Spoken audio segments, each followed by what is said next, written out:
Mutton ತಿನ್ನಕ್ ಹತ್ತಿ ತರ ಸಾಫ್ಟ್ ಆಗಿರ್ಬೇಕು ಅಂದ್ರೆ ಈ 5 ಸೀಕ್ರೆಟ್ಸ್ ನ ನೋಟ್ ಮಾಡ್ಕೊಳ್ಳಿ. ಫಸ್ಟ್ ಹಸಿ ಪಪಾಯ ಪೇಸ್ಟ್. ಮಟನ್ ಮ್ಯಾರಿನೇಟ್ ಮಾಡೋವಾಗ ಒಂದ್ ಸ್ಮಾಲ್ ಸ್ಪೂನ್ ರಾ ಪಪಾಯ ಪೇಸ್ಟ್ ಆಡ್ ಮಾಡಿ. ಪಪಾಯ ಅಲ್ಲಿರೋ ಎನ್ಸಿಮ್ ಮಟನ್ ಫೈಬರ್ ನ ರಿಲ್ಯಾಕ್ಸ್ ಮಾಡಿ ಮೀಟ್ ನ ಸೂಪರ್ ಸಾಫ್ಟ್ ಮಾಡುತ್ತೆ. ಸೆಕೆಂಡ್, ಹಾಟ್ ವಾಟರ್ ಯೂಸ್ ಮಾಡಿ. ಮಟನ್ ಕುಕ್ ಮಾಡುವಾಗ ಬಿಸಿ ನೀರು ಯೂಸ್ ಮಾಡಿ. ಕೋಲ್ಡ್ ವಾಟರ್ ಹಾಕಿದ್ರೆ ಮಟನ್ ಸ್ವಲ್ಪ ರಬ್ಬರಿ ಫೀಲ್ ಬರುತ್ತೆ. Third one, slow and low cooking. Pressure cooker ನಲ್ಲಿ 10 ವಿಷಲ್ ಓಡಿಸೋದ್ಕಿಂತ ಸಿಮ್ ನಲ್ಲಿ 3-4 ವಿಷಲ್ ಬರೋ ಹಾಗೆ ಸ್ಲೋ ಆಗಿ ಕುಕ್ ಮಾಡಿ. ಇದರಿಂದ ಮಟನ್ ಜ್ಯೂಸಿನೆಸ್ ಲಾಕ್ ಆಗುತ್ತೆ. Old traditional trick. Mutton cook ಮಾಡುವಾಗ ಒಂದು ಚಿಕ್ಕ ತೆಂಗಿನ ಚಿಪ್ಪು ಪೀಸ್ ನ ಹಾಕಿ, ಇದು ಹಳೆ ಕಾಲದಿಂದಲೂ ಬಂದಿರೋ ಟೆಕ್ನಿಕ್. ಮಟನ್ ನ ಇನ್ನೂ ಸಾಫ್ಟ್ ಮಾಡುತ್ತೆ. ಫಿಫ್ತ್ ಒನ್, ಗಿವ್ ಇಟ್ ಅವೇ ದಮ್.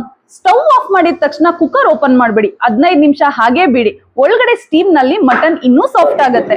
ಇದೆಲ್ಲ ಸರಿ, ಆದ್ರೆ ಮೋಸ್ಟ್ ಇಂಪಾರ್ಟೆಂಟ್ ಸೀಕ್ರೆಟ್ ಏನ್ ಗೊತ್ತಾ? ಮಟನ್ ಪರ್ಚೇಸ್ ಮಾಡುವಾಗ ಯಂಗ್ ಗೋಟ್ ಮೀಟ್ ಸೆಲೆಕ್ಟ್ ಮಾಡಿ. ಅವಾಗ ಮಟನ್ ಸಾಫ್ಟ್ ಆಗಿರುತ್ತೆ, ನಿಮ್ ಊಟ ಟೇಸ್ಟಿ ಆಗಿರುತ್ತೆ. Fresh, hygiene and premium quality goat meat ಬೇಕಾ? ಹಾಗಾದ್ರೆ ಮೀಟ್ ಬಡಿಗೆ ಬನ್ನಿ. Daily fresh cut, trusted quality, best taste guarantee.